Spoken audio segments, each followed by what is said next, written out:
Eles estão lá embaixo na água. Eu vi vários vislumbres de amarelo brilhante surgindo e depois recuando para baixo da superfície, apenas para surgir novamente de forma rítmica, como uma rotina de dança. Amarelo brilhante e mortal. Será que estão zombando de nós? O cheiro doce e apodrecido da morte ainda está alojado em minhas narinas. Estamos presos aqui, e as pessoas estão perdendo a cabeça. Encontrei essas páginas do diário enquanto vasculhava caixas velhas em meu porão. Bem-vindo ao arquivo 42. Minha esposa havia insistido, finalmente, para que eu separasse e me livrasse de tudo o que não precisava. Agora, aqui estava eu, confrontado diretamente com uma parte do meu passado que eu havia tentado suprimir sem sucesso por tantos anos. 24 anos, para ser exato. 24 anos ímpares, tentando entender o que exatamente aconteceu naqueles dias em um telhado em Phuket durante um terrível desastre natural. 24 anos estranhos tendo que me esquivar de perguntas sobre meu medo inabalável do oceano. Bem, na verdade, acho que ser pego em um grande tsunami e testemunhar as imensas forças destrutivas da natureza vindas diretamente do grande oceano seria uma desculpa justa, mas era apenas metade da verdade. Não foram apenas as ondas em si que me aterrorizaram. Certa vez, alguém me disse que escrever pode ser terapêutico. O simples fato de colocar seus pensamentos no papel, ou, nos dias de hoje, mais provavelmente em um documento do Word, pode ajudá-lo a compartimentar o trauma. Portanto, estou tentando. Sempre penso nos dias de praia que perdi com meu filho quando ele era pequeno. Dias em que eu deveria ter feito coisas de pai, como jogá-lo no mar, vê-lo rir muito enquanto enfrentava as ondas, ajudá-lo a construir castelos de areia, lutar com ele na água, explorar as praias arenosas em busca de um tesouro na praia. Eu simplesmente não conseguia.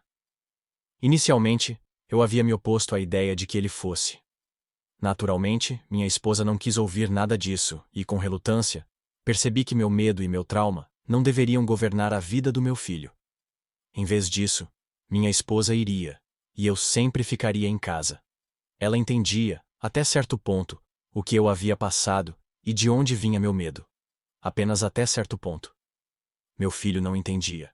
E sinto que ele se ressentia de minha ausência naqueles dias perfeitos de sol. Para meu desespero, ele acabou se tornando um grande entusiasta da água. Sei com certeza que tanto ele quanto minha esposa notaram como eu era fechado em relação a certas partes do meu passado. Segredos não contados, especialmente aqueles que são baseados em traumas, quase inevitavelmente se tornam tóxicos em nossos sistemas. Esta história é sobre as ocorrências estranhas e horríveis que vivenciei durante um tsunami na Tailândia. Não tenho uma explicação verdadeiramente racional para o que passei. O que eu vi. Tudo o que sei é o seguinte: havia algo na água. Algo profundamente antinatural. Algo brilhante e estranhamente amarelo. Algo muito mortal e maligno. Não tenho outras palavras para descrever isso além do terror amarelo brilhante. Eu tinha viajado para a Tailândia por volta do Natal de 2000. Eu tinha acabado de completar 19 anos e estava em uma daquelas famosas e cada vez mais populares viagens de autodescoberta. Como muitos outros jovens aventureiros esperançosos da época, assisti ao filme A Praia, Lee, Into the Wild, de Jon Krakauer. Observei DiCaprio caminhar pelas praias arenosas do paraíso, até que ele não fosse mais o paraíso, e li com entusiasmo e admiração como Christopher McCandless partiu para se unir à natureza e descobrir a si mesmo. Matar o falso ser interior. Em termos simples, pensei em tentar encontrar meu próprio pedaço de paraíso na Terra, expandir meu horizonte, conhecer novas pessoas, talvez aprender algo sobre mim mesmo durante o processo. Eu não estava exatamente fugindo de nada. Não era isso. Eu tinha uma família amorosa, embora superprotetora. Bem, talvez eu estivesse fugindo disso, se estou sendo honesto agora. Sim, eu admito. Meus pais prepararam o caminho para mim em quase todas as etapas. Garantiram que eu entrasse nas escolas certas. Fizeram com que eu nunca precisasse de dinheiro. Acho que me cansei de me sentir dependente deles. Parei de aceitar o dinheiro deles, trabalhei duro e economizei para a viagem. Estava na hora de dar um passo à frente. Estava na hora de me lançar no mundo para ver o que aconteceria. Senti que precisava me afastar da segurança da família, do lar, de tudo que me era familiar para me descobrir de verdade, em um território desconhecido. Escolhi uma hora e um lugar infernais. A história a seguir é baseada nas páginas remanescentes do diário que mantive durante esse período e em minha memória. Bangkok, 23 de dezembro de 2000, 4 dias antes do tsunami. Provavelmente você pode imaginar a empolgação que estava me tomando. Pela primeira vez, sozinho, no auge da minha vida, em uma cidade estranhamente nova e exótica. As possibilidades pareciam infinitas. Ainda me lembro de sair do aeroporto com o vento nos cabelos em um tuk-tuk, enquanto Bangkok se desdobrava diante de mim, com todo o seu misticismo oriental e as paisagens urbanas ao redor. Fiquei hospedado em uma pousada decente na Khao San Road. Para onde quer que eu olhasse, parecia que outros tinham tido a mesma ideia que eu. Os mochileiros lotavam as ruas e, estranhamente, eu me sentia em casa em meio a esse caos calmo e pacífico, em meio à multidão de exploradores que esperavam ter a mesma opinião, longe, muito longe de casa. A Khao San Road era perfeita para mim. Um ponto de encontro para jovens mochileiros, com muitas oportunidades para planejar outras viagens. Afinal de contas, eu não planejava ficar em Bangkok por muito tempo. Era apenas um ponto de partida para outras aventuras. Ainda era cedo. Eu estava com vontade de socializar e, sem planos reais, simplesmente me aventurei pelas ruas de Bangkok, circulando pela área onde ficava minha pousada. Não demorou muito para que a primeira oportunidade surgisse na forma de um motorista de táxi que me chamou. Ele se ofereceu para me levar em um passeio pela cidade. Como eu era tolo e ingênuo, aceitei a oferta. Lembro-me de como ele acendeu um doobie, baseado, spliff, devil's lettuce, como queira chamar. Você percebe isso assim que respira. Não me entenda mal, eu também fumava de vez em quando. Mas deixar que uma pessoa drogada me conduzisse pelo trânsito intenso de Bangkok não me parecia uma boa ideia. Lembro-me de ter ficado preocupado com o tipo de pessoa que eu havia escolhido tão descuidadamente para me acompanhar. Por fim, fui levado a uma loja. Comprei um terno que não queria. E, em seguida, me cobraram uma quantia obscena pela corrida de táxi. Não tive coragem de recusar sua exigência descabida. Menção digna de nota.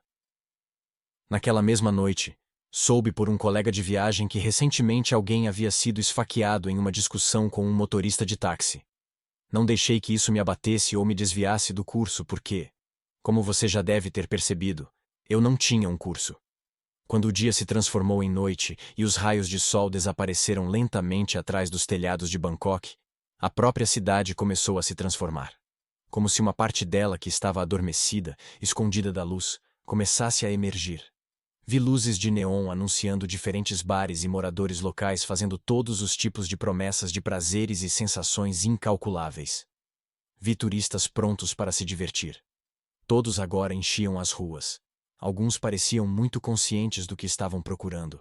Outros simplesmente vagavam sem rumo, em busca de algo desconhecido, algo para apimentar sua existência. Encontrei um lugar pequeno e aparentemente legal chamado The Hangover. Juro por Deus, até hoje gostaria de não ter encontrado. Talvez assim eu não tivesse traçado minha rota para Phuket. De qualquer forma, entrei e me empurrei em meio à multidão de turistas barulhentos e desordeiros até o bar, onde pedi uma pina colada. Por que não? De pé no bar lotado, olhei em volta, esperando que algo interessante chamasse minha atenção. Mas, acima de tudo, eu esperava que alguém desse o primeiro passo e viesse falar comigo. Alguém o fez. Seu nome era Robert, e ele era da Austrália. Era um cara mais velho, alto, magro e sem noção, com cerca de 40 anos, que parecia bastante experiente em todas as coisas da Tailândia. Ele acabou me convidando para ir até seu grupo de amigos no fundo do bar. Robert não poupou tempo para me contar sobre si mesmo. Ele tinha trabalhado em todos os tipos de empregos, em todos os tipos de lugares.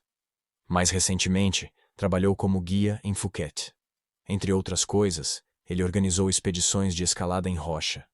Provavelmente esqueci de mencionar que, naquela época, eu gostava muito de escalada e, em geral, de todos os tipos de atividades ao ar livre. Eu já tinha bastante experiência em escalada, apesar da minha pouca idade.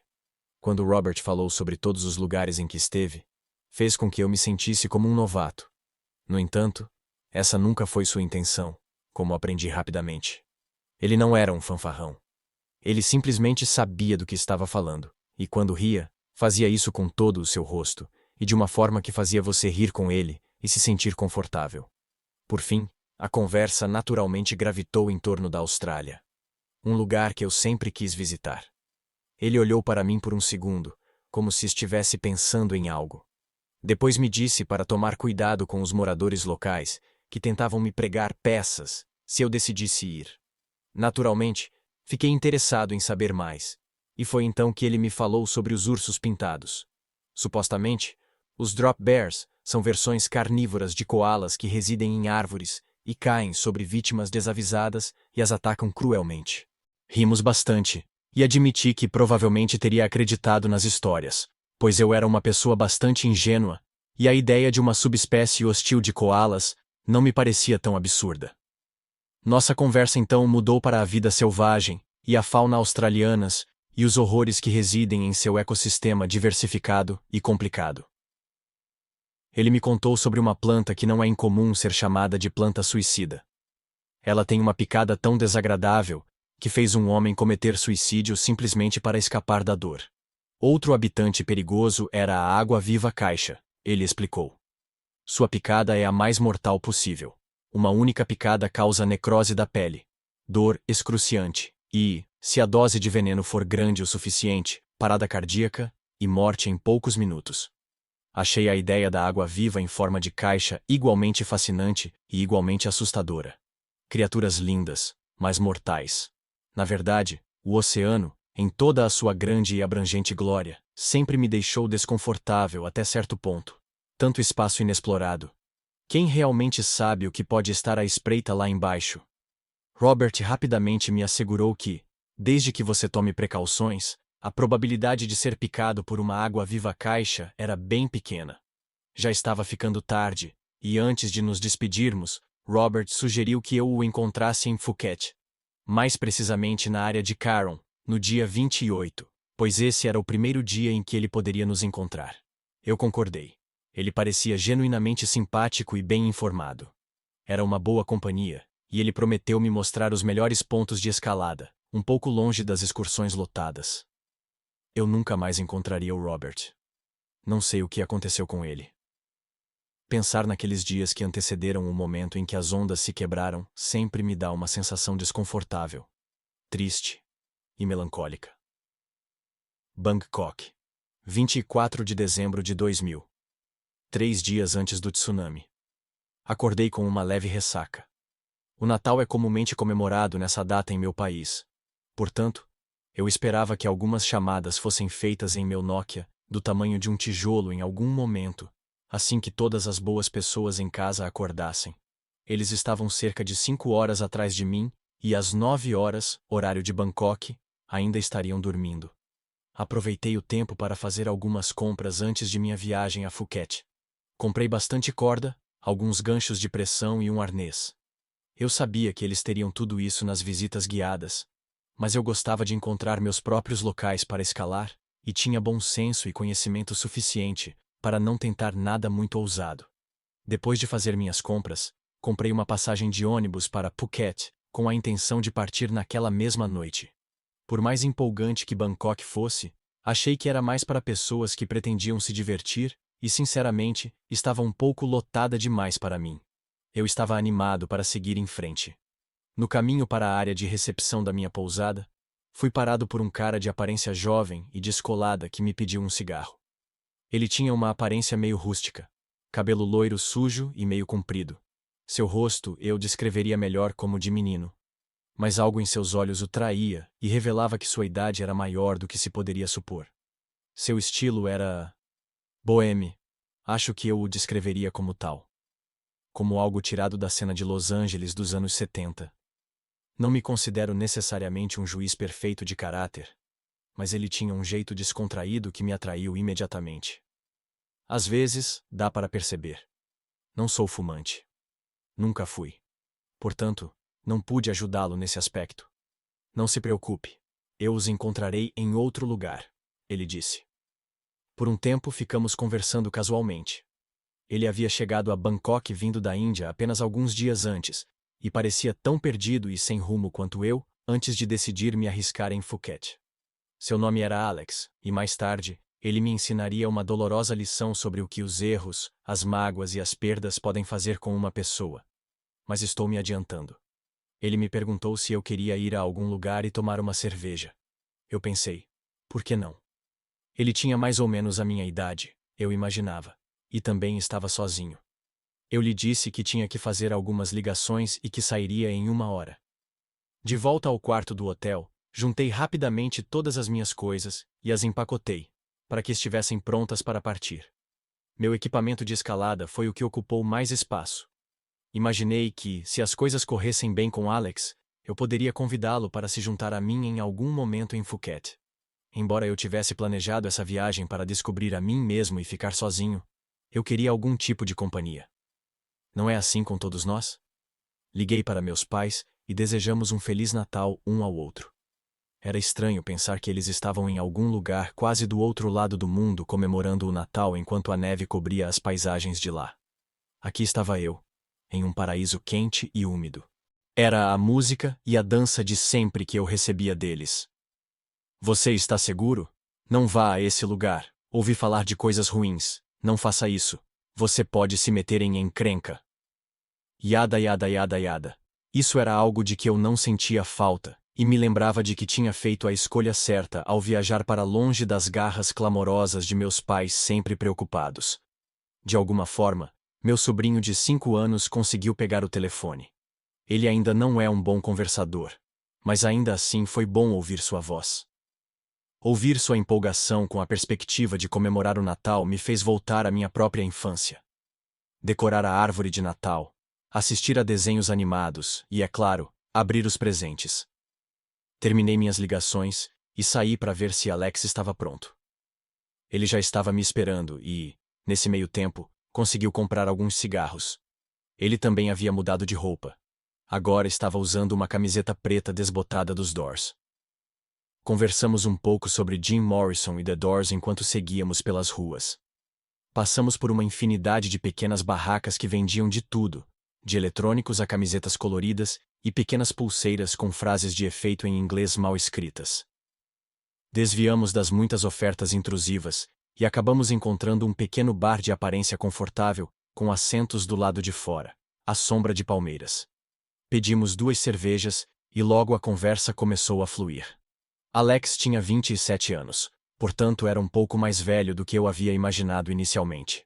Descobrimos que tínhamos um interesse em comum por música. Por um tempo, ele trabalhou como músico de rua enquanto fazia biscates aqui e ali, e por fim, decidiu viajar pelo mundo. Sua última parada havia sido a Índia, onde, por um tempo, ele viveu no telhado de um prédio abandonado, enquanto tentava aprender a arte de tocar cítara. Pensei nisso por um segundo. Viver a vida dura em um telhado na Índia. Não sei por que essa ideia me intrigou tanto. Para mim, parecia liberdade, eu acho. Dormir sob o céu aberto. Olhar para as ruas movimentadas e observar as pessoas vivendo suas vidas. Acho que eu simplesmente gostava da ideia de fazer algo que parecia diferente do que eu já havia feito antes. Viver em um telhado, mesmo que apenas por um tempo, definitivamente não era algo que eu já havia feito antes. Entramos em longas conversas sobre música que não vou aborrecê-lo. Apenas para que você saiba que compartilhamos uma paixão por música antiga, como The Doors e Jimi Hendrix, bem como música shoegaze dos anos 90, como My Bloody Valentine, Ride e Slowdive.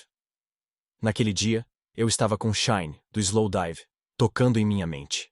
Tudo parecia tão sonhador na época. Por fim, contei a Alex sobre meus planos de ir a Phuket, e ele topou quase imediatamente. Eu adorava a facilidade com que as coisas aconteciam aqui na estrada. Não havia, bem talvez, ou, vamos pensar sobre isso. Alex já havia estado em Phuket antes e sabia de um lugar onde poderíamos nos hospedar de graça. Outro telhado, é claro. Mas ele já havia me convencido da ideia. A partir dali, poderíamos planejar nosso próximo passo, disse ele. Nosso próximo passo. Não me lembro de ter me enturmado com alguém tão rapidamente antes ou depois. Mas acho que fazer amigos é sempre mais fácil quando se é jovem e descontraído. Naquela época, eu sempre parecia atrair boas companhias sem muito esforço. Atribuo isso ao meu comportamento amigável e ligeiramente tímido. Parece que só fica mais difícil fazer amigos com o passar dos anos. Pelo menos foi o que aconteceu comigo.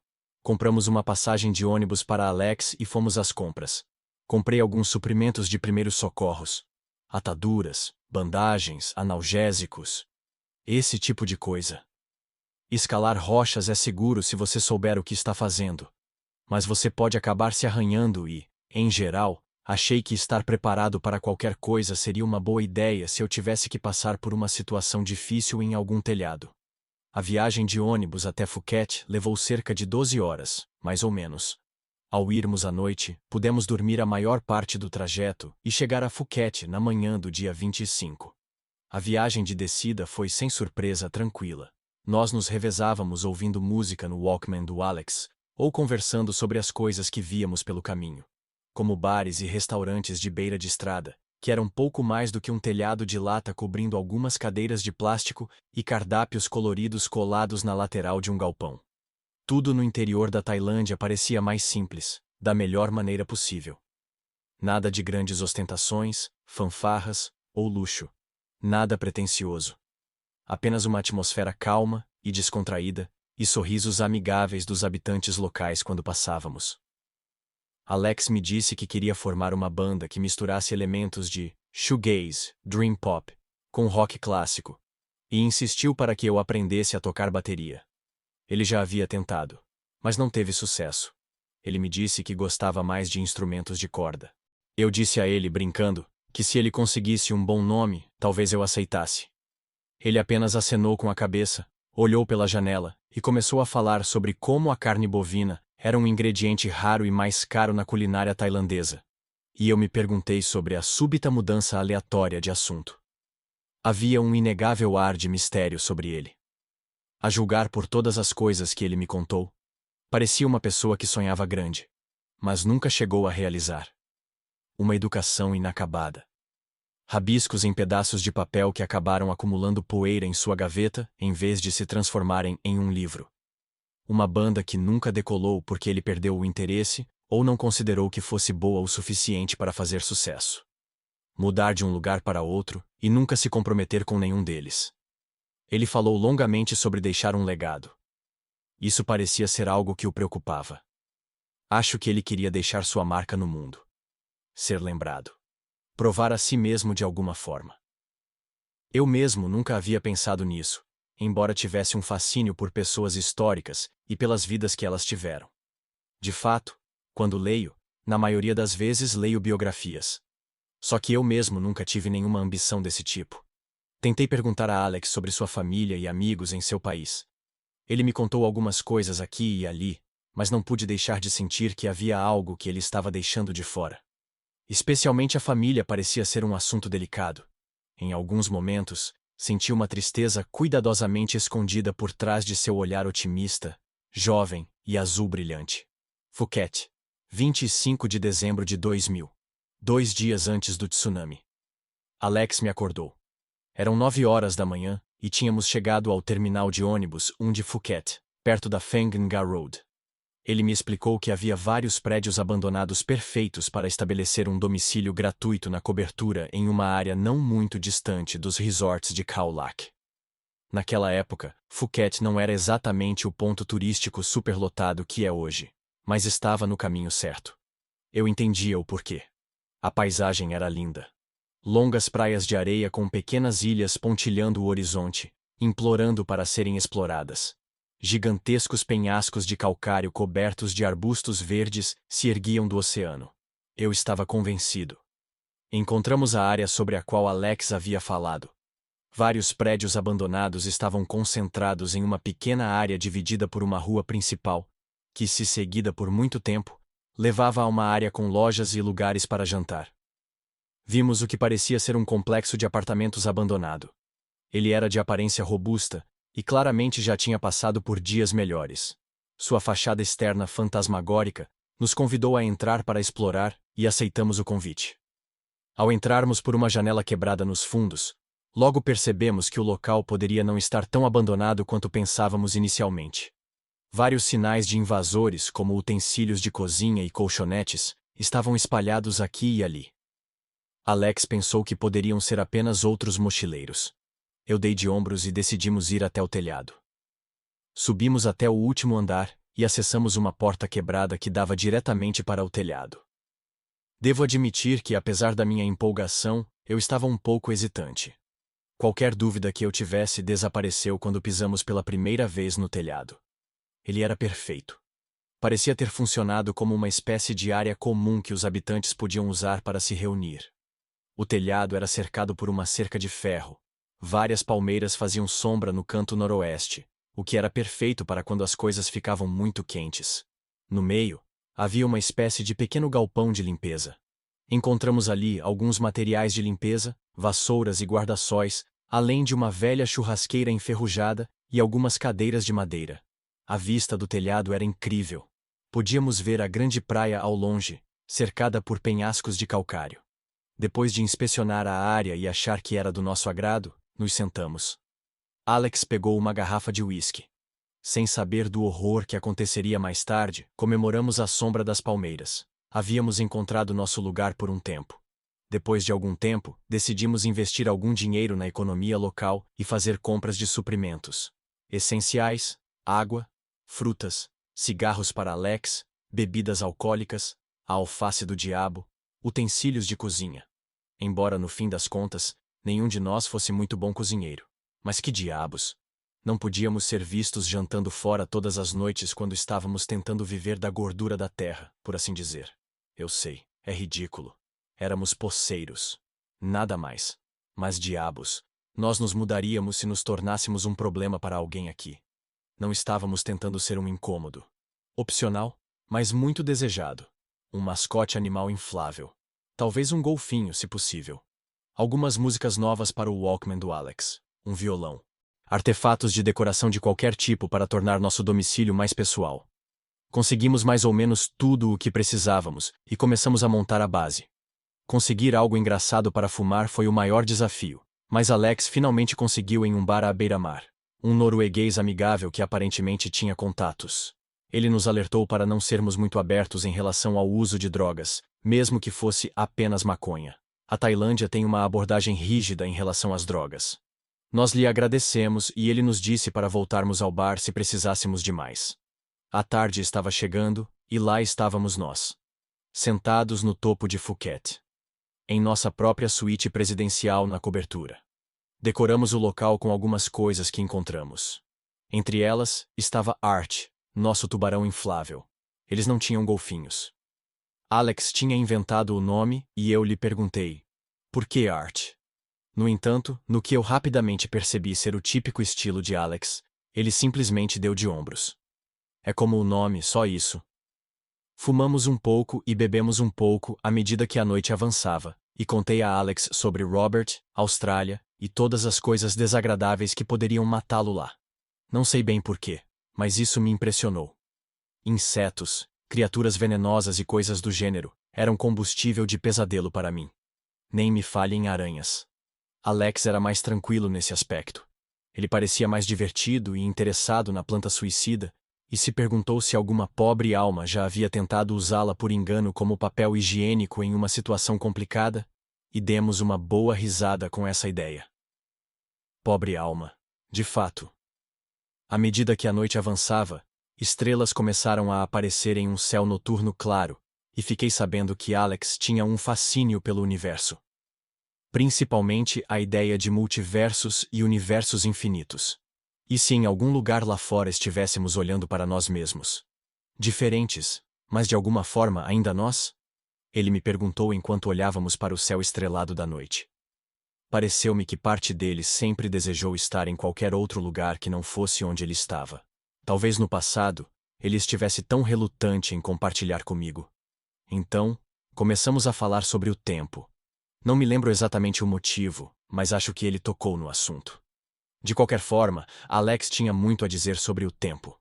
Por exemplo, como ele acreditava que nossa percepção do tempo está ligada às nossas experiências. Por exemplo, uma pessoa que passa a vida sem dar um passo à frente, sem realmente correr riscos ou se arriscar, apenas seguindo o fluxo, apenas seguindo a rotina, em essência, apenas matando o tempo, pode sentir que o tempo passou rápido quando olha para trás, Porque simplesmente há menos variedade, menos volume, menos lembranças que se destacam para olhar para trás. Não nos lembramos das rotinas, mas sim de quebrá-las, de fazer coisas novas, de conhecer pessoas novas e de estar em lugares novos. Isso cria a ilusão e dá volume ao tempo, fazendo-o parecer mais cheio e mais longo. Gostei muito dessa ideia. Ela fazia sentido para mim. Certifique-se de viver a vida ao máximo e desperdiçar o mínimo de tempo possível. Contei a ele sobre meu professor de matemática da 10ª série, e como ele disse algo sobre o tempo que nunca esquecerei. Nossa percepção do tempo pode ser medida matematicamente. Por exemplo, para uma criança de 4 anos que está completando 5 anos, a transição de um ano parecerá muito mais longa do que para uma pessoa de 24 anos que está completando 25 anos. Porque 1 em 5 é uma fração maior do que 1 em 25. Isso me surpreendeu. Quanto mais você vive, mais rápido o tempo parece passar. Mas concordei com ele. Talvez a qualidade e a variedade das vidas que vivemos e as lembranças que criamos também influenciem nossa percepção do tempo. Alex fez um som de bum e fez um gesto com as mãos em volta da cabeça. Nós dois começamos a rir.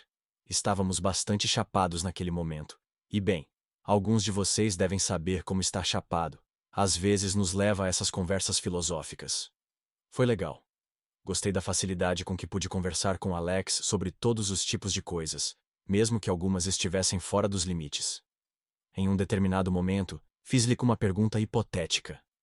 Se ele pudesse voltar no tempo e mudar apenas uma coisa, o que ele mudaria? Ele ficou em silêncio. Mais uma vez, senti a tristeza se escondendo atrás de seus olhos. Era como se ele estivesse prestes a responder. Como se estivesse me avaliando. Mas então seu rosto mudou.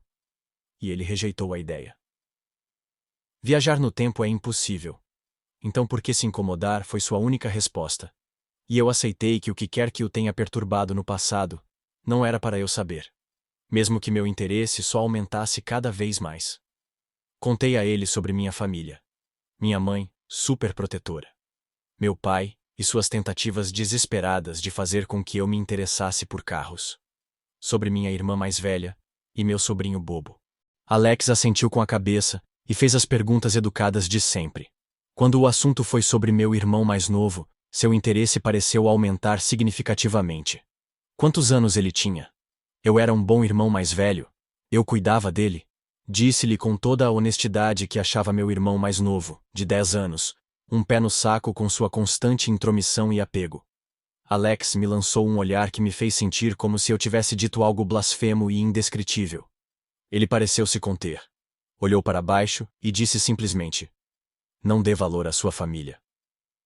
Na época, achei estranho. Mas como muitas coisas em Alex pareciam estranhas, considerei isso como mais uma peculiaridade. Quando finalmente nos acomodamos na noite anterior, caí em um velho pesadelo familiar. Era o mesmo que eu tivera anos antes, quando tinha 16 anos. Ele sempre parecia reaparecer quando eu me encontrava em um território desconhecido.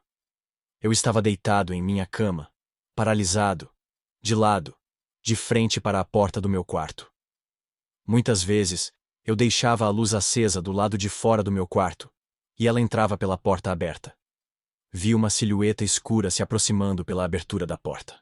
Com otimismo, presumi que fosse minha mãe, vindo me acordar.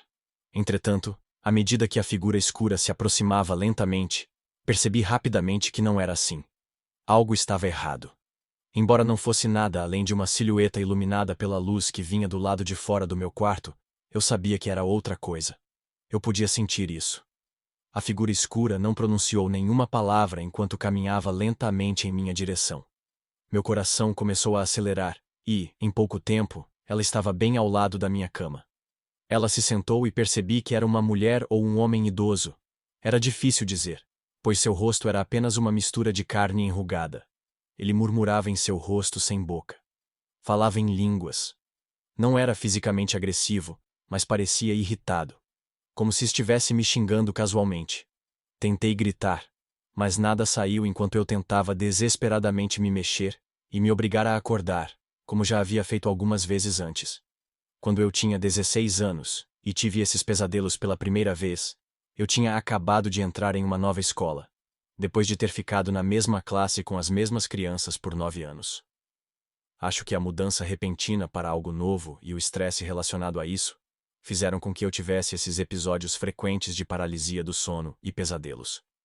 Eu sempre acordava, encharcado de suor.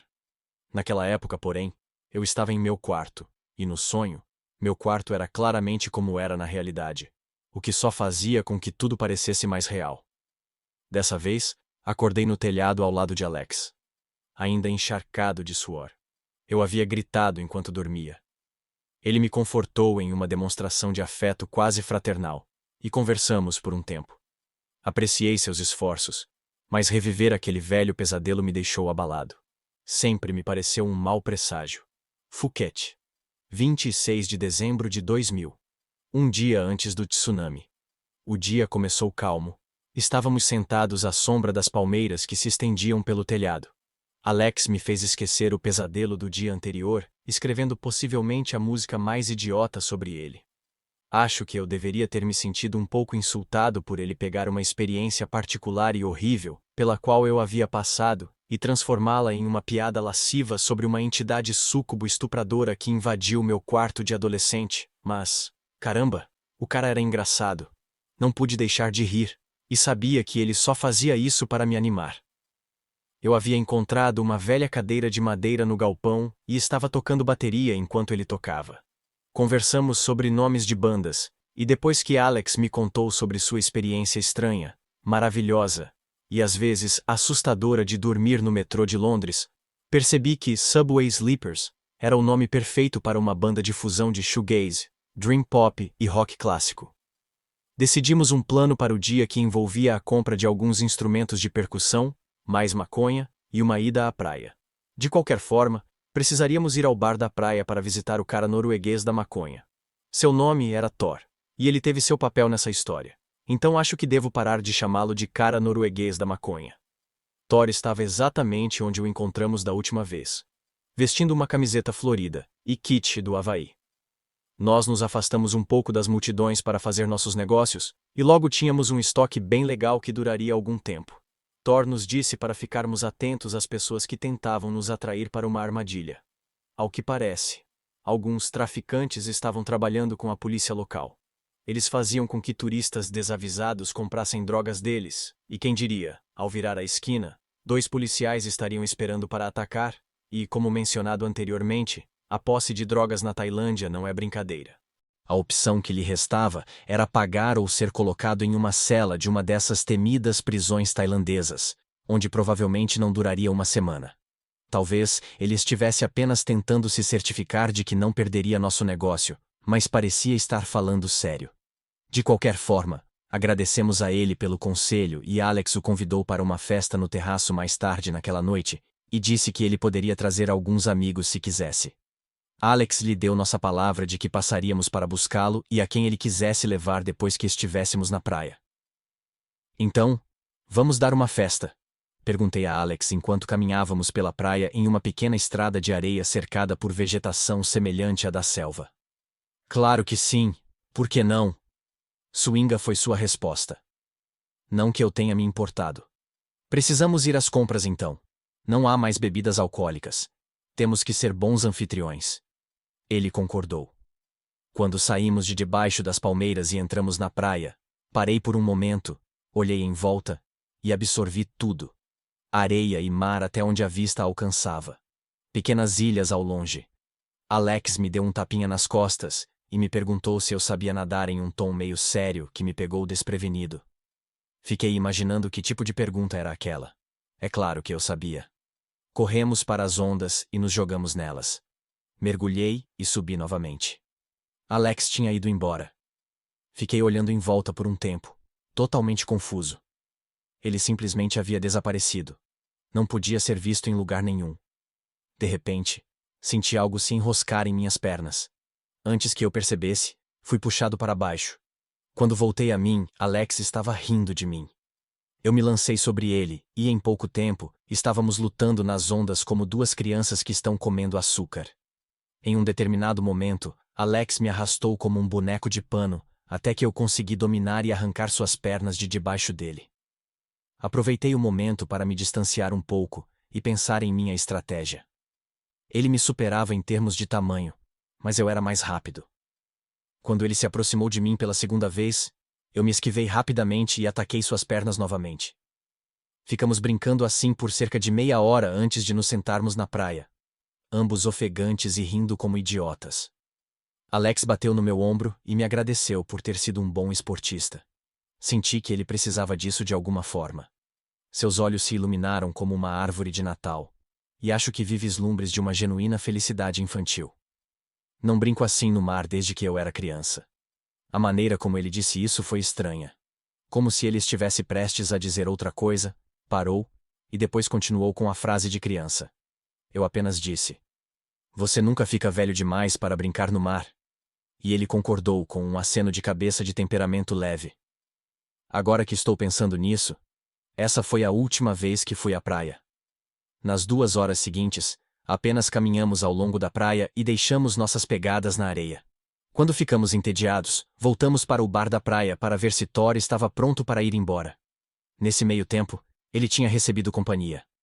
Se eu soubesse que ficaria preso no inferno na terra com essas pessoas, poderia tê-las examinado um pouco mais. O retrospecto é 20 de 20, certo? Havia 2 garotas da Espanha, que Thor havia pegado em um bar em Bangkok, algumas semanas antes. Um cara da Itália, que as outras chamavam simplesmente de Franco, imediatamente me deu uma sensação estranha e arrepiante. Havia algo em seu olhar. O último cara, chamado Matt, era do Canadá. E aparentemente, era alguém que os outros tinham acabado de conhecer naquele mesmo dia. Todos nós nos dirigimos às lojas para comprar suprimentos. Muita bebida, copos de plástico, lanches. Alex e eu prometemos um pequeno show ao vivo com nossa música de merda meio acabada. E a noite estava marcada para ser um sucesso. Gostaria de poder lhe contar em detalhes a festa que fizemos naquela noite. Eu realmente gostaria. Gostaria de poder adiar o inevitável só mais um pouco. Mas é aqui que minha memória fica um pouco confusa. Eu não costumava ficar tão bêbado, mas aquela noite foi uma exceção. As partes de que me lembro são as seguintes. Thor tinha trazido um boombox, e lembro que Born Sleepy, da trilha sonora de Trainspotting, estava tocando no ar nas horas antes do anoitecer, enquanto o sol se punha lentamente. Lembro-me de Alex e eu dançando como tolos. Lembro que fizemos nosso show improvisado, que provavelmente deveria ter começado antes de ficarmos bêbados. Lembro-me de Thor tentando ficar com uma das garotas que ele havia trazido, e foi brutalmente rejeitado. Lembro-me de Franco e Matt tendo algum tipo de discussão. Lembro-me do pôr do sol em Phuket. Lembro-me de nada mais daquela noite. Phuket, 27 de dezembro de 2000. Dia do tsunami. Acordei com uma grande ressaca. A primeira coisa que pensei foi em água. Eu precisava de água. Encontrei uma garrafa meio cheia e bebi tudo de uma só vez. Olhei em volta e percebi que as 2 garotas da Espanha tinham ido embora. Thor, Franco, Matt e Alex estavam espalhados pelo telhado em vários pontos de sombra. Verifiquei a hora. Por volta das 11 horas. Sentei-me em uma das cadeiras para relaxar e apreciar a vista de Phuket banhada pelo sol do meio-dia.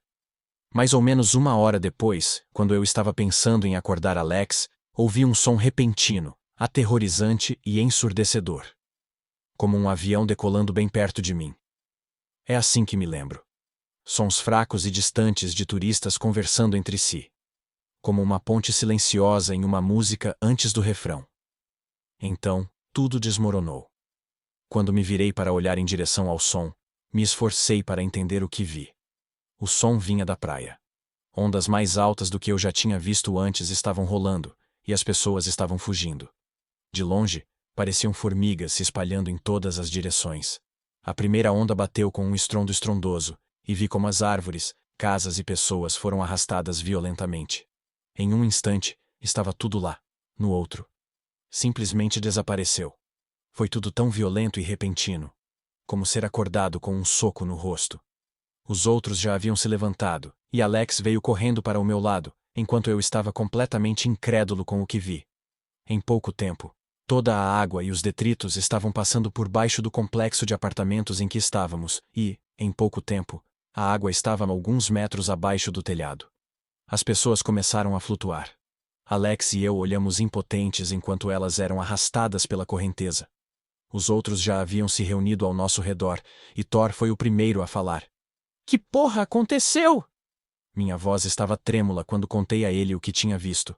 Naquele momento, outra onda se abateu sobre nós. Maior do que a anterior. Todos nós demos um passo para trás. Precisamos nos afastar daqui, disse Thor, e eu apenas gesticulei para a água corrente e os detritos lá embaixo. Ele parecia assustado. Matt, que estava com a cabeça incrivelmente fria diante da situação, o acalmou. Alex apontou para a água abaixo de nós, e eu vi imediatamente o que ele estava apontando. Um homem estava se agarrando com unhas e dentes à lateral de uma varanda pertencente ao prédio oposto ao nosso. Parecia que ele estava perdendo o controle. Ele olhou para nós com um olhar de súplica, e meu coração se afundou. Então me lembrei do equipamento de escalada que tinha em minha mochila. Rapidamente corri para lá e peguei a corda. Prendi-a na cerca de metal do telhado e joguei a outra ponta para o homem. Ele a agarrou com firmeza e a enrolou em seu tronco. Pude ver seus músculos se flexionando, tentando se segurar com força enquanto Alex e eu começávamos a arrastá-lo em nossa direção. Com um pouco de esforço e a ajuda de Matt, conseguimos arrastar o homem até que ele pudesse alcançar a cerca de metal e se arrastar por ela. Ele rolou para o telhado, exausto, machucado, mas vivo. Ele estava soluçando baixinho. Logo descobrimos que ele tinha ido à praia com sua família. Uma esposa e uma filha pequena. Ele nos disse que seu nome era Thomas. Matt o chamou de lado enquanto Alex e eu nos voltávamos para a água corrente abaixo.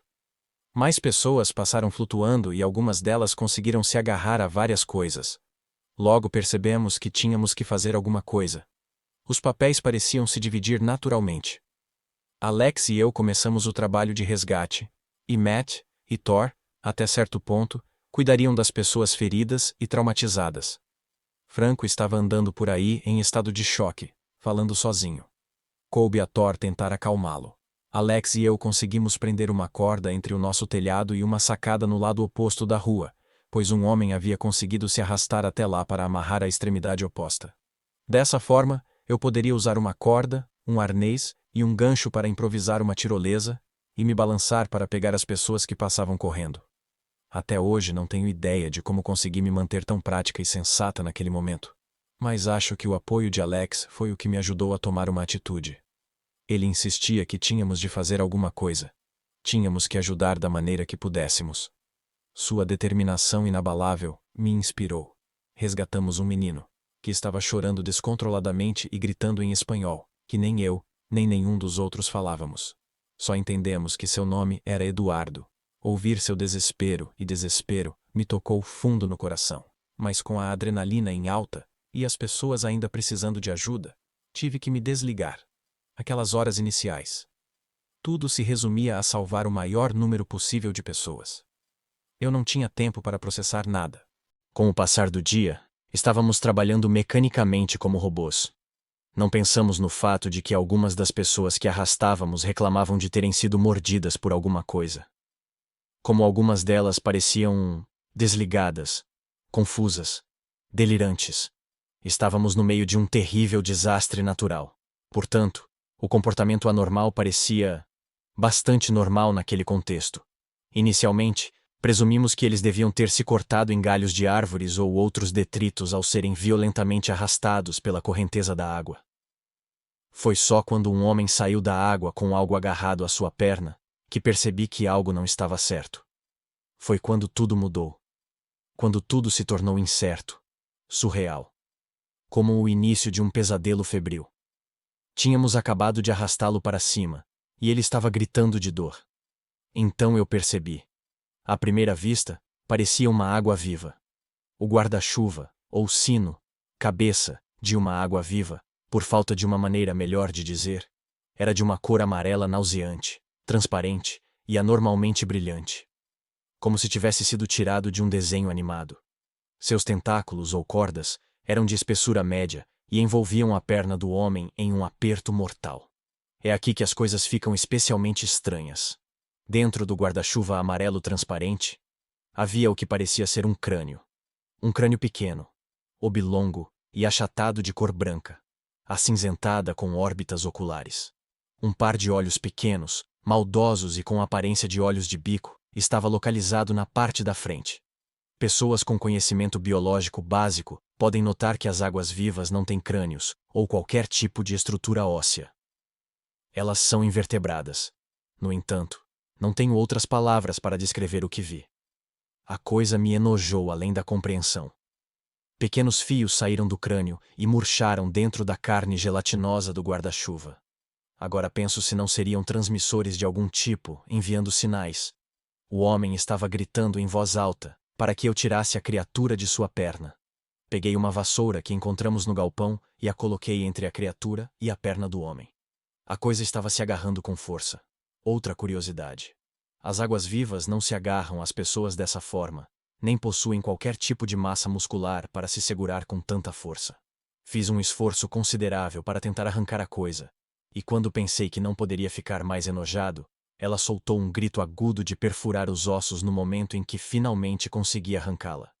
O som era como o de brocas dentárias nos dentes, mas muito mais alto e assustadoramente misturado com um segundo tom muito mais grave, como um baixo distorcido. O guarda-chuva caiu de cabeça para baixo no telhado, e foi então que percebi de onde vinha o som. Sob o guarda-chuva, havia uma pequena boca circular. Por falta de uma palavra melhor. Essa coisa desafiava a lógica, então estou tentando encontrar termos o mais próximo possível do nosso entendimento de fisiologia. Sua boca era revestida de pequenos dentes afiados, ensanguentados por terem se banqueteado com a perna do pobre coitado. Ela se abria e fechava em rápida sucessão, enquanto emitia um som horrível. Depois de um tempo, ela ficou em silêncio. Dei um passo para trás, absolutamente horrorizado. Alex se aproximou e, instintivamente, eu o agarrei e o segurei antes que ele pudesse se aproximar mais. Improvisei uma grade ao redor da coisa usando cadeiras e informei a todos que ficassem longe dela. Quando nos deparamos com algo que não entendemos, algo desconhecido, é necessário ter cuidado. Os outros se reuniram ao redor da criatura e a olharam com espanto. Eu disse a todos para manterem distância. Matt e eu conseguimos arrastar o cara que havia sido mordido para a sombra das palmeiras. Foi lá que improvisamos uma sessão para o ferido. Perguntei como ele estava se sentindo, e ele me disse que tinha uma forte sensação de picada e dor na perna. Ele também estava com febre. Eu não tinha muito a oferecer a ele, exceto os analgésicos de venda livre que eu tinha em meu kit de primeiros socorros. Ele engoliu tudo e pedia a Matt e aos outros que cuidassem dele enquanto eu voltava para procurar mais sobreviventes que precisassem de ajuda. No final do dia, conseguimos colocar 17 pessoas em segurança. Muitas outras passaram correndo e foram arrastadas em direção a um destino desconhecido antes que pudéssemos chegar até elas. Lembro-me de uma jovem, talvez com uns 14 anos, que passou correndo quando eu estava puxando uma senhora idosa. Nunca me esquecerei da expressão em seu rosto. Cerca de 6 das pessoas que tiramos da água reclamaram de terem sido mordidas por algo e estavam apresentando sintomas iniciais de algum tipo de doença, cujo horror e crueldade inimagináveis só se tornariam realmente aparentes para nós mais tarde. Quando o sol estava se pondo em um dia que havia mudado todos nós, Alex e eu estávamos descansando de pura exaustão. Nossos músculos doíam por toda a provação do dia. Matt se aproximou com um olhar preocupado, e, embora eu tivesse acabado de conhecê-lo, tive a impressão de que, se algo o havia afetado, só podia ser ruim. Ele disse a Alex e a mim que várias das pessoas estavam piorando cada vez mais. O delírio estava aumentando. Febre. Dores nas articulações. Alguns reclamaram que parecia que seus ossos estavam pegando fogo, o que quer que isso significasse. Eu disse a ele que não poderíamos fazer nada para ajudá-los além de analgésicos, curativos e limpeza de ferimentos até que a água baixasse e as equipes de resgate fossem enviadas. Eu tinha certeza de que a ajuda estava a caminho. No fim das contas, eu estava errado. O que eu não sabia naquele momento era que, devido a uma logística imprevista, os esforços de resgate haviam sido adiados em nossa área. Pelo menos, essa é a explicação oficial. Agora acredito que eles estavam protelando, tentando nos conter, colocar-nos em quarentena, aguardando ordens sobre como proceder. Matt parecia preocupado e se sentou ao meu lado. Aquela coisa, na perna do homem. Você não acha que é venenosa? Pode haver mais deles na água. Naquele momento tive de admitir que eu mesmo havia pensado nisso. Em parte, era por isso que eu estava preocupado em entrar na água. Além disso, a água havia parado de correr. Não havia mais pessoas precisando de ajuda imediata. A área estava inundada, mas imaginei que a água acabaria por se dissipar. Eu lhe disse que era melhor ficar no telhado por enquanto. Ele concordou e saiu para verificar os feridos e doentes. Conversei com Alex por mais ou menos 1 hora e me certifiquei de que ele estava bem, e depois decidi verificar a situação pessoalmente. Eu queria ver exatamente com o que estávamos lidando. Quando me aproximei da seção sob as palmeiras onde o hospital improvisado estava localizado, notei um mau cheiro que pairava no ar noturno ainda quente e úmido. Um cheiro podre misturado com um aroma doce e frutado. Cobri o nariz com a camiseta, e à medida que me aproximava, o fedor se tornava quase insuportável. Sentei-me ao lado de Matt e do homem de quem eu havia arrancado aquela criatura amarela. Para meu horror, percebi que o fedor estava vindo dele. Ele estava suando, diferente de tudo que eu já tinha visto antes. No entanto, essa não era a pior parte. Ele parecia como se partes de seu corpo estivessem implodindo sobre si mesmas, como se seus ossos estivessem se deteriorando. Matt se virou para mim e me perguntou se eu já tinha visto algo assim antes. Eu apenas balancei a cabeça em silêncio e horrorizado.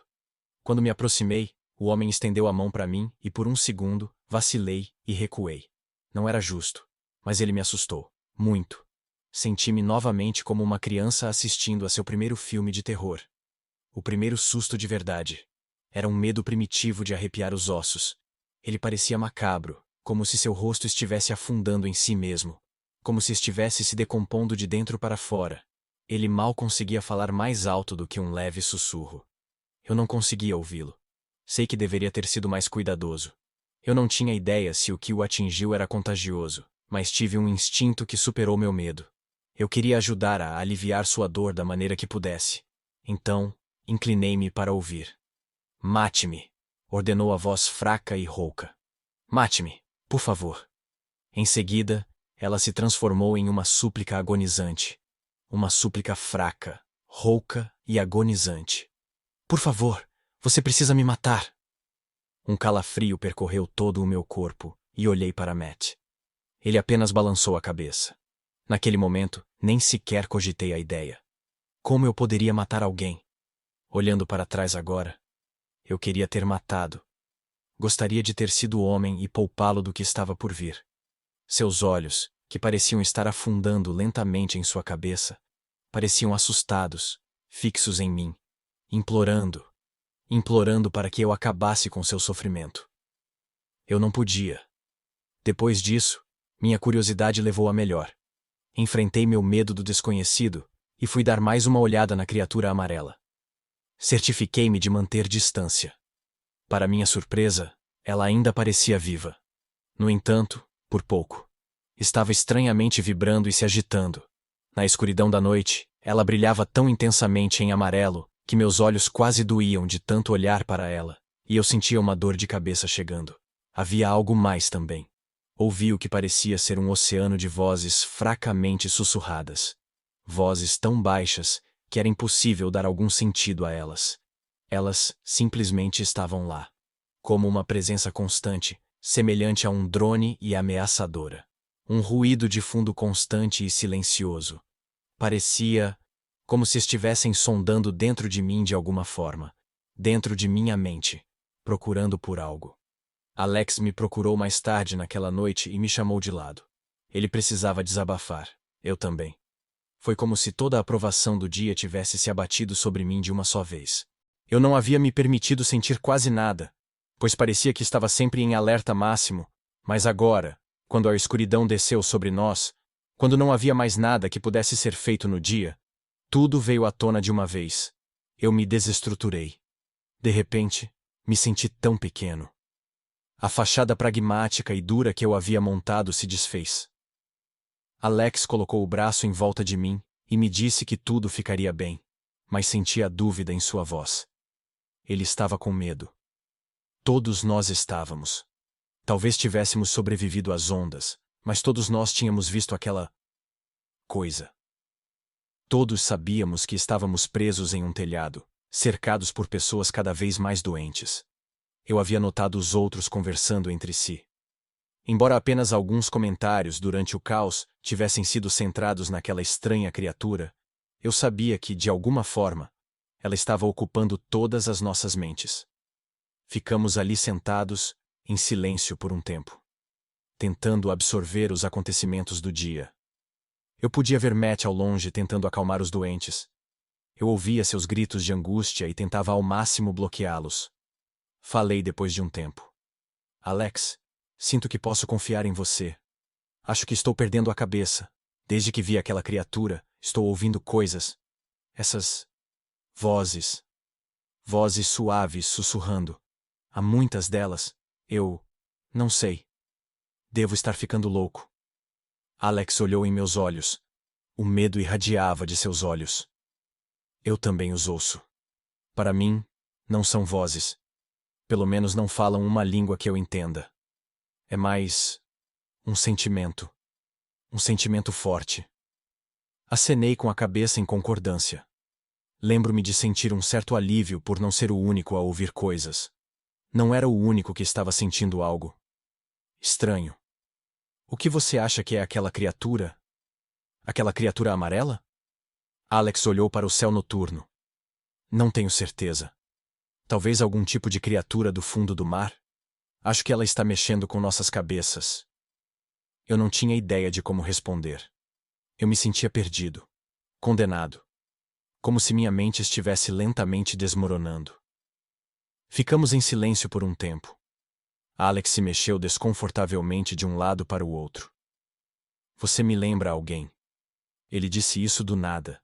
E parece que se arrependeu na hora. Eu estava decidida a não deixar passar dessa vez.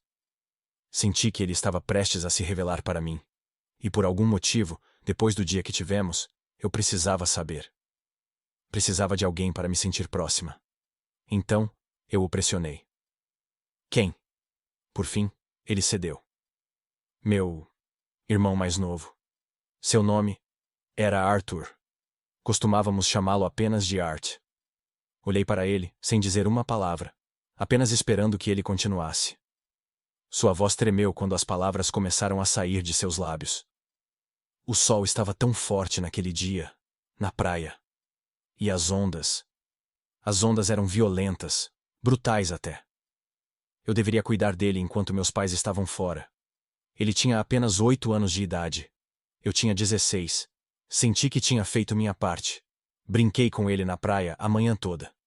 Então, quando meus amigos chegaram, achei que tinha ganhado um tempo livre. Deixei-o sozinho por 20 minutos. Enquanto íamos comprar comida na hamburgueria local. Apenas 20 minutos. Eu disse a ele para ficar com nossas coisas na praia, perto de nossas toalhas. Alex fez uma pausa. Eu me aproximei.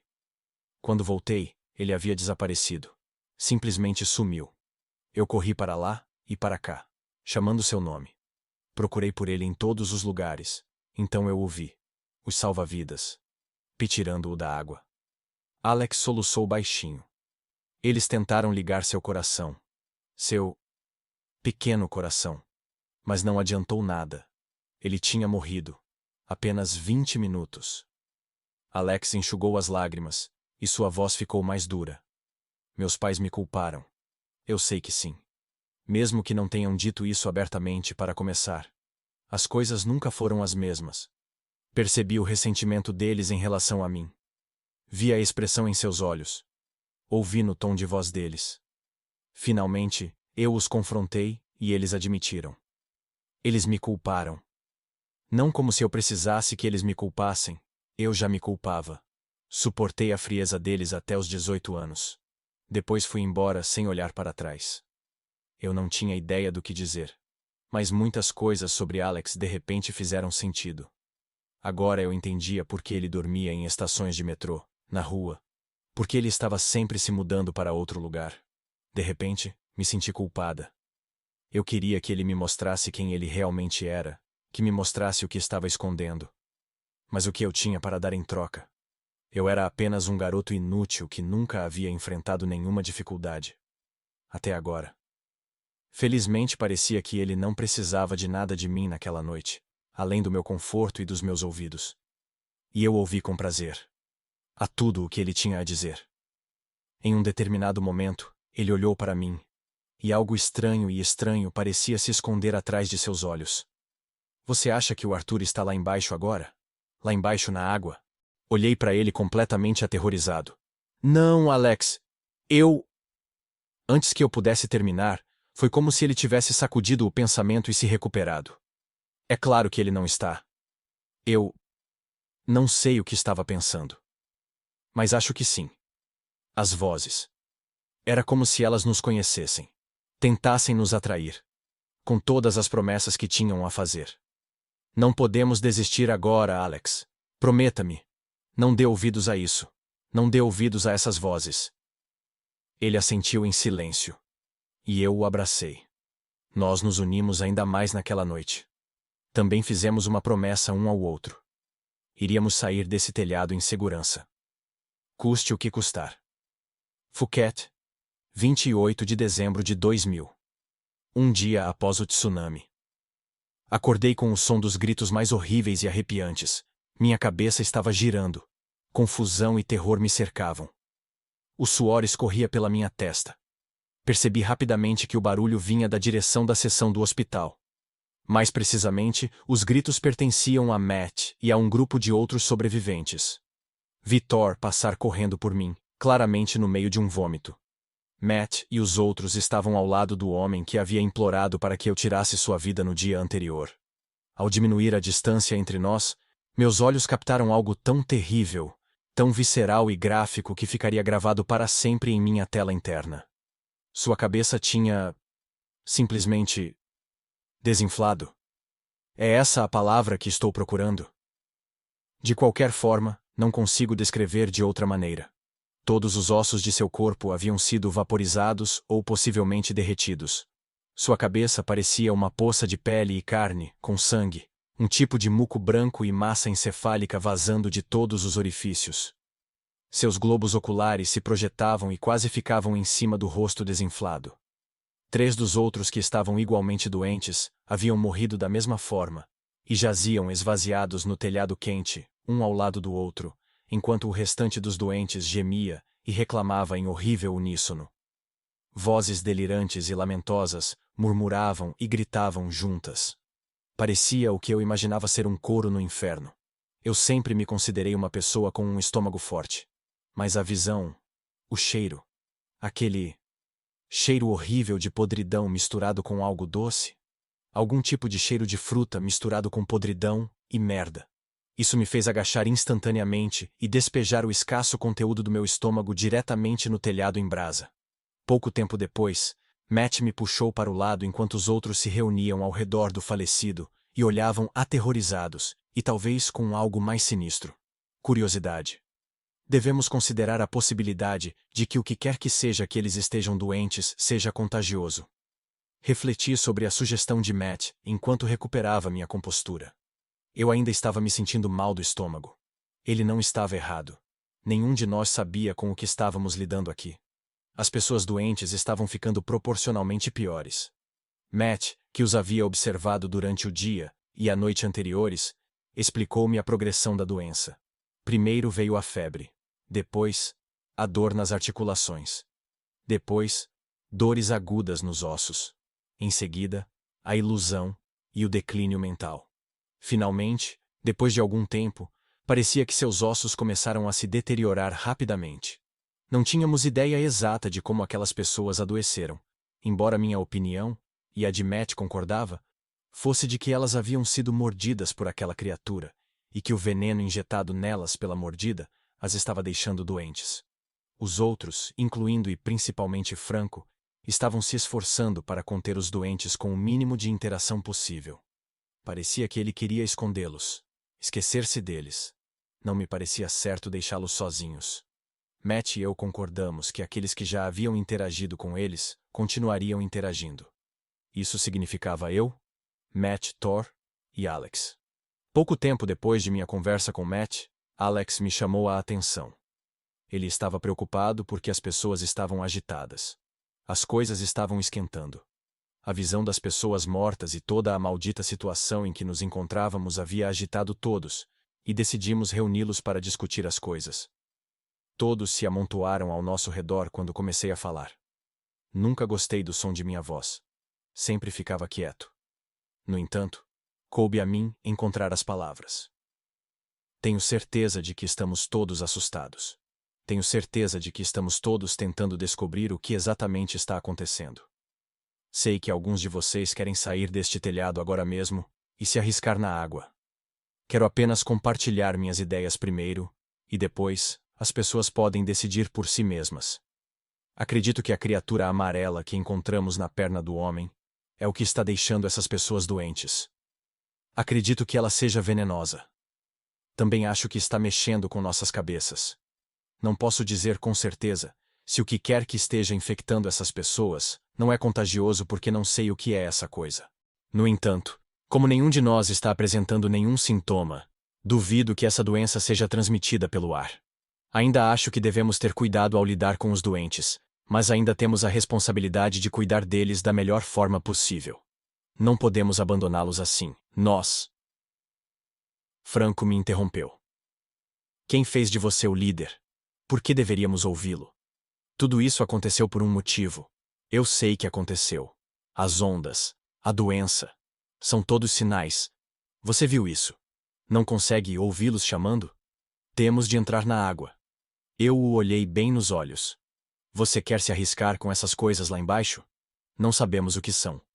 Franco olhou freneticamente ao redor em busca de apoio, mas encontrou apenas alguns rostos acenando com a cabeça na multidão. Eu vi aquele vislumbre por trás de seus olhos, algo estranho, como o olhar que Alex teve quando me perguntou se seu irmão mais novo poderia estar esperando por ele lá embaixo. Com eles. Franco recuou. Por enquanto. Durante todo o dia, as pessoas estavam discutindo entre si. Vozes temerosas sussurravam nos cantos. Percebi que Franco era o que mais sussurrava em seus ouvidos. Eu não tinha ideia do tipo de bobagem que ele estava dizendo, mas, fosse o que fosse, não ajudava a aumentar a tensão. Eu me senti desconfortável com ele, por isso fui até Thor para tentar obter um ângulo sobre ele. Infelizmente, Thor não foi de muita ajuda. Ele disse que o havia conhecido cerca de um mês antes em Bangkok. Segundo o relato de Thor, Franco havia basicamente se apegado a Thor, sendo o tipo de cara descuidado, e qualquer coisa, simplesmente o arrastou junto. Ele mencionou que Franco havia misteriosamente aludido a algum tipo de incidente na Itália, mas nunca deu muitos detalhes sobre isso.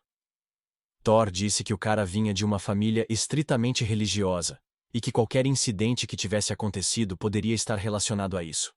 Eu estava prestes a sugerir que o confrontássemos quando ouvi um tumulto. Thor e eu olhamos na direção do barulho, e notamos uma pessoa em pé no topo da cerca de ferro, aparentemente prestes a pular. Corremos para lá, e reconheci quem era a pessoa. Era o homem cuja esposa e filha estavam na praia, enquanto as ondas batiam. Thomas. Acho que ele me disse seu nome. Ele parecia estar em transe.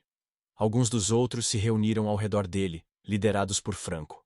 Eu mal podia acreditar no que estava vendo e ouvindo. Eles estavam torcendo por ele. Thomas estava murmurando em uma espécie de fluxo febril de consciência. Tudo centrado em lembranças, em ordem aleatória. Lembranças do primeiro aniversário de sua filha, de seu casamento, de viagens de carro, das flores de cerejeira na primavera e do quintal de sua infância. Ele disse que elas o estavam chamando das profundezas. Todos e tudo o que ele sempre amou o estavam chamando de uma só vez.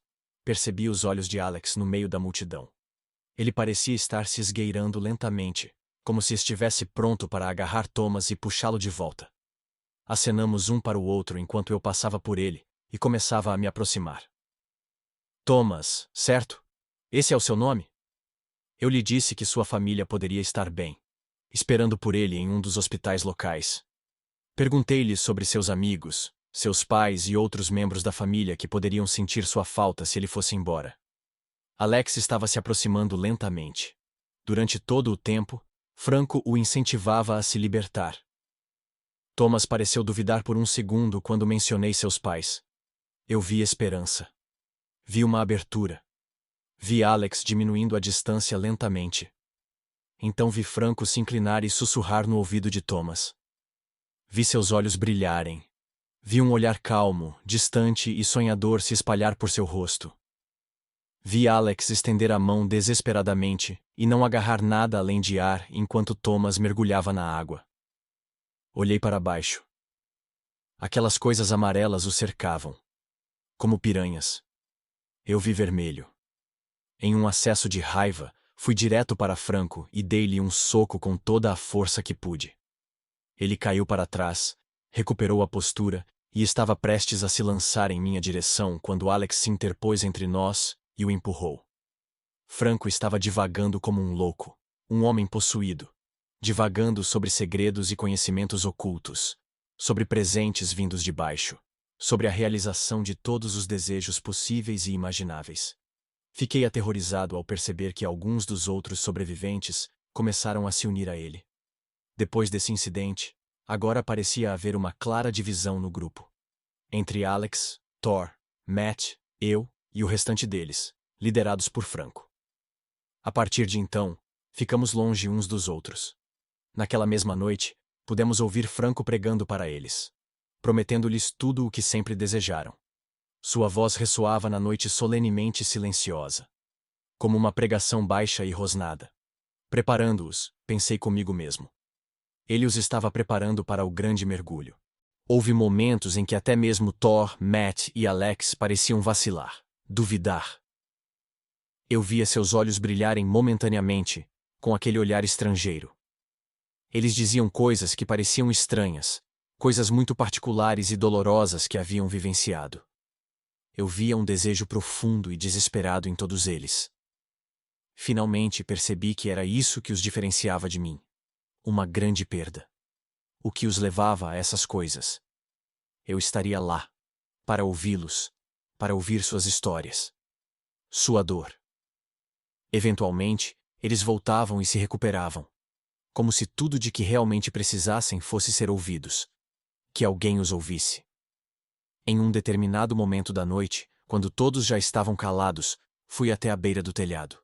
Olhando para baixo, tive uma visão que jamais esquecerei. Todos eles estavam brilhando nas águas escuras, como centenas de lanternas amarelas brilhantes se movendo em uma dança sincronizada. Por um tempo, fiquei cativado, quase hipnotizado pela beleza da rotina. Lembro-me de ter sentido um forte desejo de saber mais sobre eles. Qual era o propósito delas? De onde eles vieram?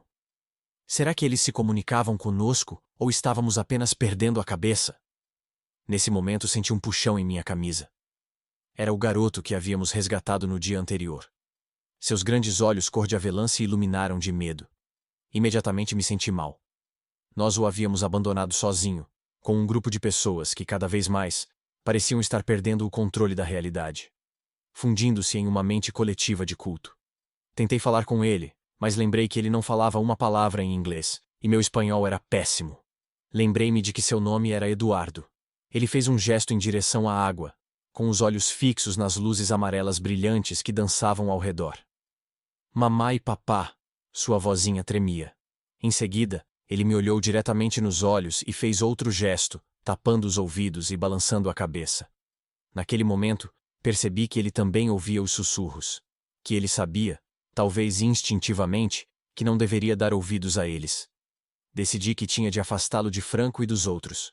Eu o levei de volta para Alex, Thor e Matt, que haviam adormecido naquele momento. Fiquei acordado o máximo que pude, temendo o que os outros poderiam fazer conosco se estivéssemos todos dormindo. Mas acabei caindo no sono. Phuket, 29 de dezembro de 2000. 2 dias após o tsunami. Loucura. Loucura total e completa foi o que encontrei ao acordar no segundo dia do inferno. Franco estava em cima de uma cadeira perto da borda do telhado.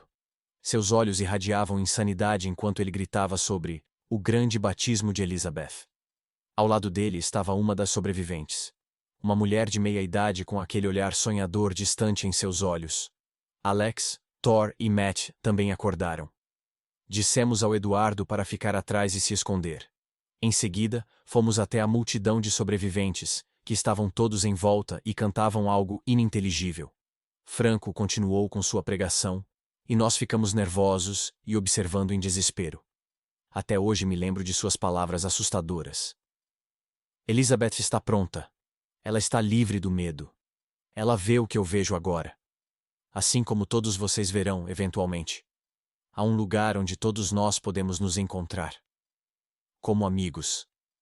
A salvo da injustiça e da crueldade deste mundo. Vocês ainda não sentiram isso? Algo não está certo. As pessoas estão sozinhas mesmo quando estão juntas. Ninguém ouve você. Ninguém se importa. Mas eles se importam. Eles ouvem e se importam. Eles vieram com as ondas para nos mostrar a luz. Percebi o rumo que isso estava tomando. Mas quando me aproximei de Franco para intervir, fui impedido pelo que agora só poderia ser descrito como seus seguidores de culto. Suas mãos estavam sobre mim.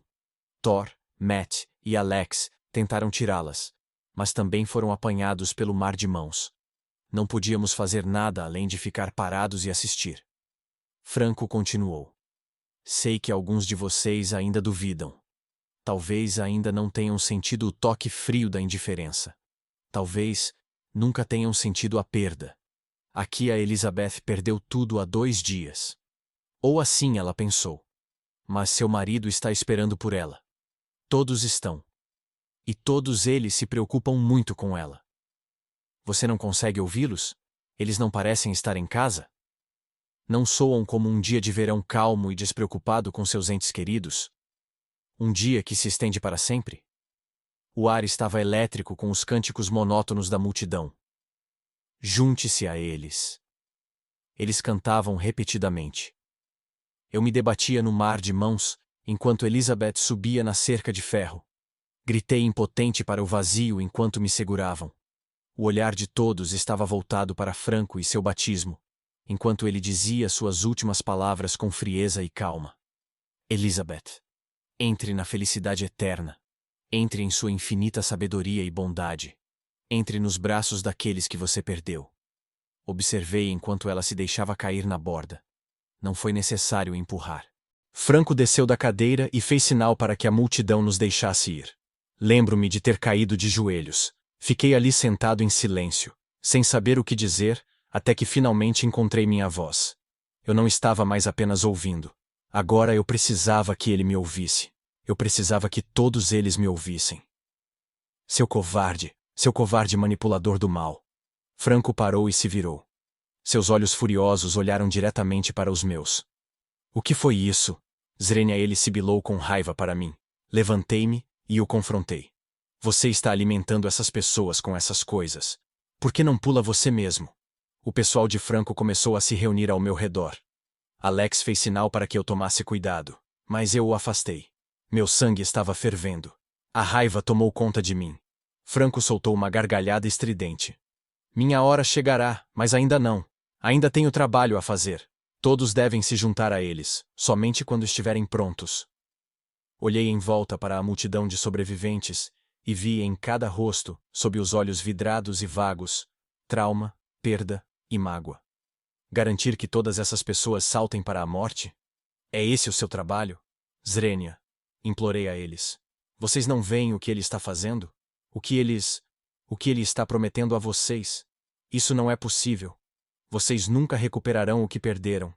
Vocês precisam se manter firmes. Nós podemos superar isso. Franco se aproximou de mim. Olhou-me bem nos olhos. Eles me ouvem. Só a mim. Você está entendendo? Algo em seu tom de voz, algo em sua postura parecia tão infantil, como uma criança negligenciada, evitada e abandonada. Eu sempre duvidei. Foi assim que tudo deu errado. Eu nunca conseguia ouvir claramente. Nunca conseguia sentir. Havia algo errado comigo. É por isso que eu nunca fui boa o suficiente para ele. Agora estou ouvindo. Deus é real. Naquele momento, quase esqueci que ele havia guiado 2 pessoas para a morte. Senti-me mal por ele. Essas coisas não são Deus. Seus olhos se iluminaram de raiva. Então o que são? Fiquei em silêncio. Não tinha resposta. Ele riu triunfante. Está vendo? Eles são Deus e estão aqui para nos ensinar a lição mais importante de todas. Olhei para ele. Senti tristeza e cansaço tomando conta de mim. Os sussurros se intensificaram em minha cabeça. Pela primeira vez, Eles me fizeram duvidar.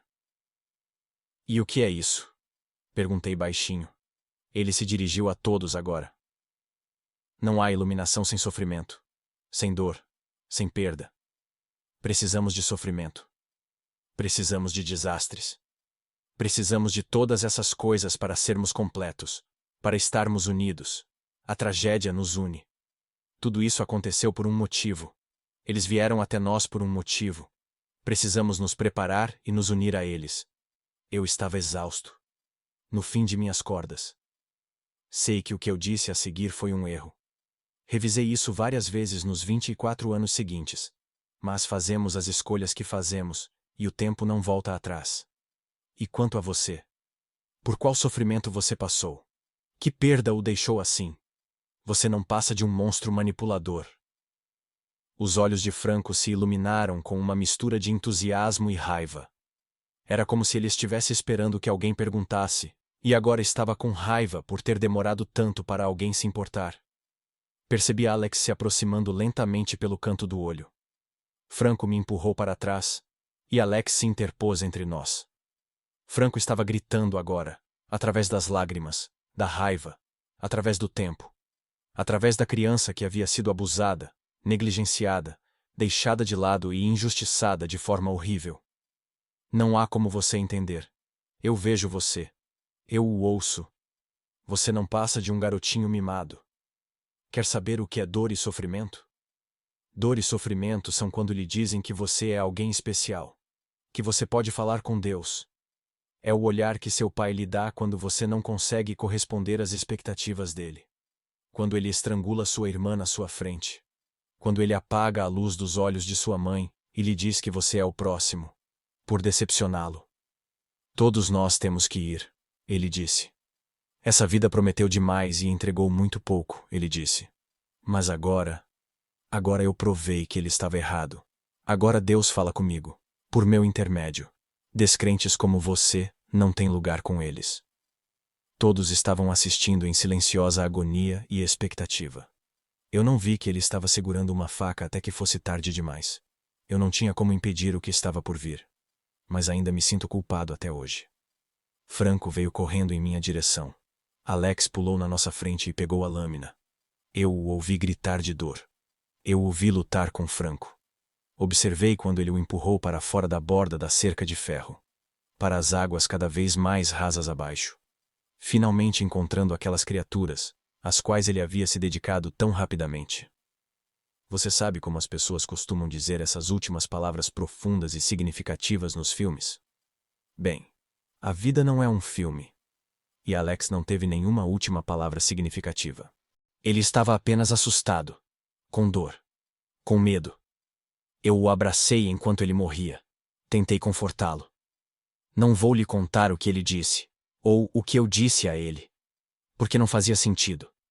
E de qualquer forma, não quero me lembrar dele dessa maneira. Ele estava assustado. Não era ele. Ele era corajoso. Ele era engraçado. Era carinhoso. Ele era meu amigo. Naquela época não tive tempo real de processar isso enquanto tudo ao meu redor ainda estava um caos total. Enquanto ainda estava preso no telhado, temendo por minha vida. Sem entender o que estava acontecendo comigo. Agora entendo, enquanto escrevo isto. Por mais estranho que possa parecer. Sinto que ganhei um amigo para a vida toda. Não. Um irmão. Isso é o que ele era para mim naquela época.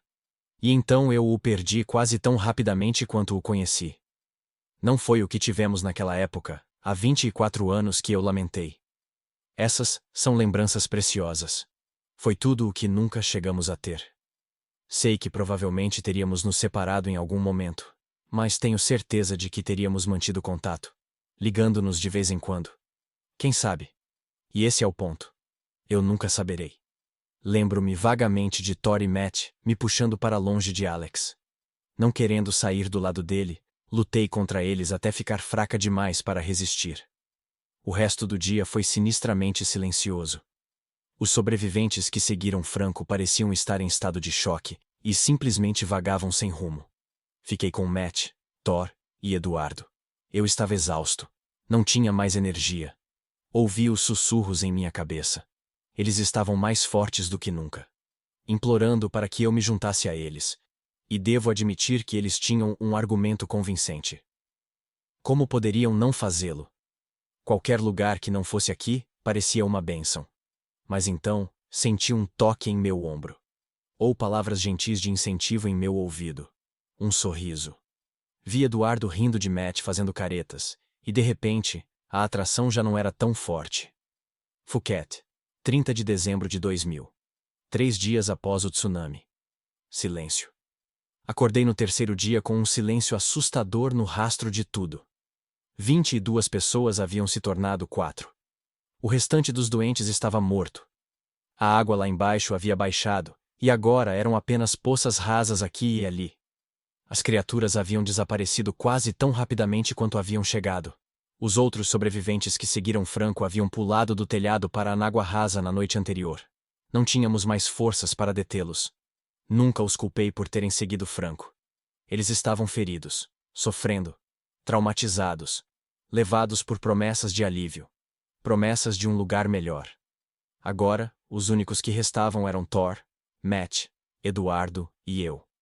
Acho que às vezes, apesar de seus melhores esforços para salvar as pessoas, elas acabarão fazendo o que acham que devem fazer. Ou sucumbem a circunstâncias imprevistas fora de seu controle. Lembro-me de me sentir derrotado, mas, estranhamente, com algum tipo de clareza e percepção. Ironicamente, acho que Franco estava dizendo a verdade no final. Talvez o sofrimento, a perda e a tragédia nos ensinem tudo sobre a vida. Sobre quem somos. Porque naquele momento, pouco antes de ouvir o chamado de um grupo de pessoas que vinha nos ajudar, não senti nada além de gratidão e amor por aqueles que ficaram. Aqueles que se preocuparam. Aqueles que ouviram. E aqueles que não sobreviveram, que permaneceram fiéis a si mesmos apesar de todo o horror que os cercava. Talvez eu esteja me emocionando agora e não tenha sido isso que senti naquele momento, mas é o que sinto agora. E neste momento, isso é tudo o que importa. Fomos levados ao hospital mais próximo. Lá, fomos interrogados por um oficial americano que estava procurando identificar as vítimas e obter informações. Ele estava nos sondando sobre aquelas criaturas amarelas de uma maneira não tão sutil, e acho que todos nós sabíamos instintivamente que era melhor manter silêncio sobre isso, pois não dissemos uma palavra sobre elas. Observei pessoas em trajes de materiais perigosos, transportando pessoas doentes para alguma seção fechada do hospital. Eduardo encontrou sua família. Lembro-me muito bem do momento em que eles se reuniram. Abraços carinhosos, lágrimas de felicidade. Isso me fez sentir falta de tudo aquilo de que eu havia me afastado. Minha mãe super protetora. Meu pai e seus carros estúpidos. Minha irmã, que sempre me levava aos shows que minha mãe não me deixava ir quando eu era criança. Meu sobrinho bobo. Meu irmãozinho irritante. Agora sei que você encontra seu verdadeiro eu na companhia de pessoas que ama e com quem se importa. Thor, Matt e eu nos despedimos no aeroporto de Bangkok, e cada um seguiu seu caminho, prometendo manter contato. Não mantivemos contato. Apesar do vínculo de sobrevivência, acho que cada um de nós queria esquecer e seguir em frente. À medida que a internet ganhava força, tentei procurar qualquer informação que pudesse obter sobre o terror amarelo. Skull Jellyfish não produziu nenhum resultado além de desenhos de tatuagem e arte. Havia alguns fóruns obscuros aqui e ali, mas eles continuavam sendo retirados do ar. Acredito que elas vieram das profundezas do oceano. Talvez sempre tenham estado lá, esperando para desencadear o caos, esperando para se aproveitar de nossas inseguranças, nossas mágoas, nossas perdas, no momento mais sensível. Em uma observação final. Quando eu estava prestes a dar os últimos retoques nesta história, meu filho, Alex, ligou. Ultimamente, ele tem se esforçado para se adaptar à vida em uma nova cidade. 20 anos de idade e toda a sua vida pela frente. As coisas podem ficar um pouco confusas quando você é jovem e está tentando descobrir que tipo de pessoa quer ser. De qualquer forma, agora é verão. O tempo está bom, e acho que posso perguntar se ele quer ir à praia. Talvez lhe diga finalmente de quem ele tirou seu nome. O que você acha? Nunca se é velho demais para brincar no mar, certo? Se você gostou, se inscreva no canal, deixa o gostei e compartilhe com os amigos.